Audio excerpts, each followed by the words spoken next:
Bonjour à tous. Alors ici, je suis à l'Arboretum des Barres. Il y a ici une des plus importantes collections botaniques d'Europe. Nous allons découvrir un jardin botanique exceptionnel créé en 1873, issu de la famille Vilmorin. Juste avant, on a vu le château. Donc ce château et son parc, c'est Maurice de Vilmorin qui l'a créé jusqu'en 1936. Et c'est en particulier pour protéger les variétés horticoles lors de la Deuxième Guerre mondiale que les jardiniers et les horticulteurs du Loiret ont planté leurs plants en ce lieu. Donc, juste avant, on a vu le château qui a été construit par Maurice de Vilmorin. Et on a aussi vu une sculpture. C'est la sculpture Le Rêveur enraciné au tout début. Elle a été réalisée en 2013 dans le tronc d'un cèdre de l'Atlas qui lui est mort suite à la sécheresse de 2003. Alors ici, en fait, j'étais dans un thuya, le thuya aux 80 troncs, qui a colonisé 1000 m² car les branches du pied originel, en touchant le sol, se sont enracinées pour former de nouveaux troncs. Voilà ce qu'on appelle le marcotage. En petite précision, normalement on n'a pas le droit de rentrer, en particulier au niveau de ce thuya aux 80 troncs, comme au niveau tout à l'heure d'un autre arbre que je vais vous montrer, parce qu'en fait le piétinement, c'est pas bon pour les racines des arbres. Mais je n'avais pas vu.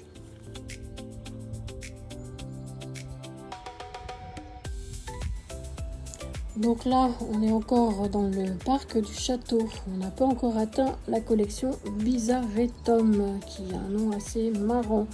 Alors, et la collection en particulier, le Moss. C'est une petite collection, entre guillemets, sur 1,5 hectare qui a été planté depuis 1941, comprenant donc des espèces bizarres obtenues pour la plupart de façon artificielle par l'homme. Mais pas toutes, il y en a qui sont totalement naturelles. C'est la nature qui a fait certaines choses un petit peu bizarres. Ici, nous sommes devant l'épicéa pleureur. C'est un petit végétal à l'allure un petit peu bizarre qui est issu de l'épicéa commun. Non, l'épicéa commun, par contre, c'est une espèce courante de nos montagnes qui peut atteindre 50 mètres de haut. Bon, celui-ci, il ne peut atteindre rarement même que 10 mètres. Donc ici, c'est un hêtre pleureur.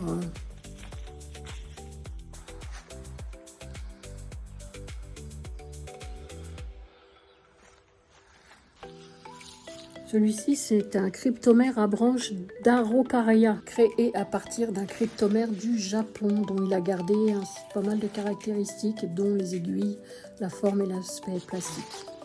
Donc ici, on arrive sur un if à fruits jaunes. Sa particularité ne se dévoile qu'à l'automne, puisqu'il ne diffère de l'if commun que par la couleur de ses fruits, jaune au lieu de rouge.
Alors ici, c'est un tilleul à feuilles laciniées. Ce sont des feuilles extrêmement découpées.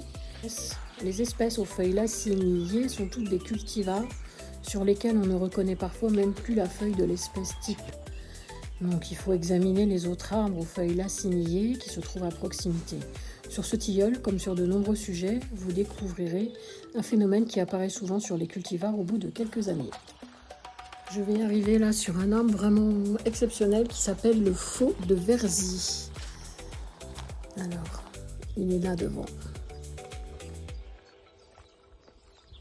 Alors, vu de loin, il n'a pas l'air comme ça.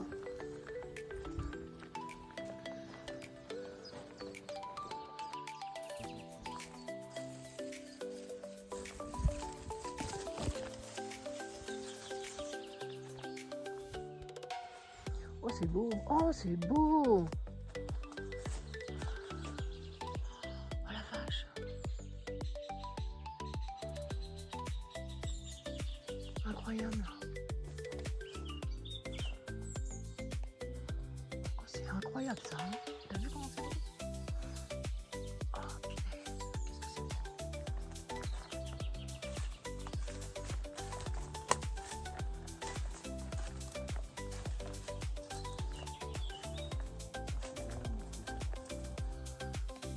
Alors en fait, c'est un hêtre issu de la forêt de Verzy, près de Reims. C'est en fait un hêtre vraiment exceptionnel qui ne pousse que là-bas. C'est vraiment le seul lieu où poussent ces hêtres particuliers, qui a été déplanté en 1939 et replanté ici. Et une graine peut donner en fait un tortuosa, donc ça, ou un hêtre commun, et c'est un grand mystère. Celui-ci, c'est un noisetier spiralé qui est issu d'une mutation naturelle comme le précédent. Il a été découvert en Angleterre, par hasard, dans la haie d'un jardin en 1863.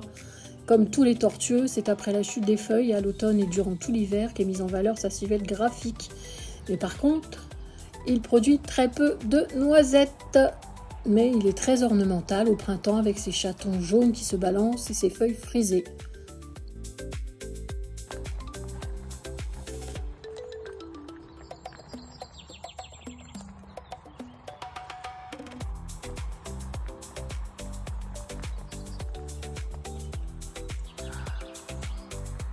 Celui-ci que j'ai trouvé beau, c'est un catalpa jaune. C'est un arbre originaire de Chine.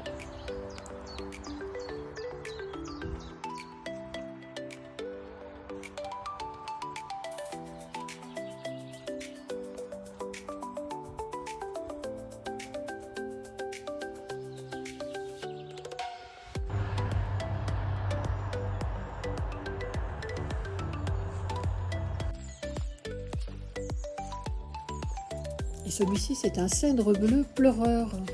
Et le tout premier, en fait, a été produit à l'arboretum de la vallée aux Loups à Châtenay-Malabry, dans le 92, qui était à l'époque, à la fin du 19e siècle, une pépinière de cèdre bleu. Une mutation naturelle donna un port pleureur à l'un de ces arbres, qui fut alors exploité pour en produire d'autres. Et tous les cèdres bleus pleureurs sont des descendants du cèdre de la vallée aux Loups. Et bien voilà, je vous remercie de votre attention pour ceux qui sont allés au bout. À bientôt!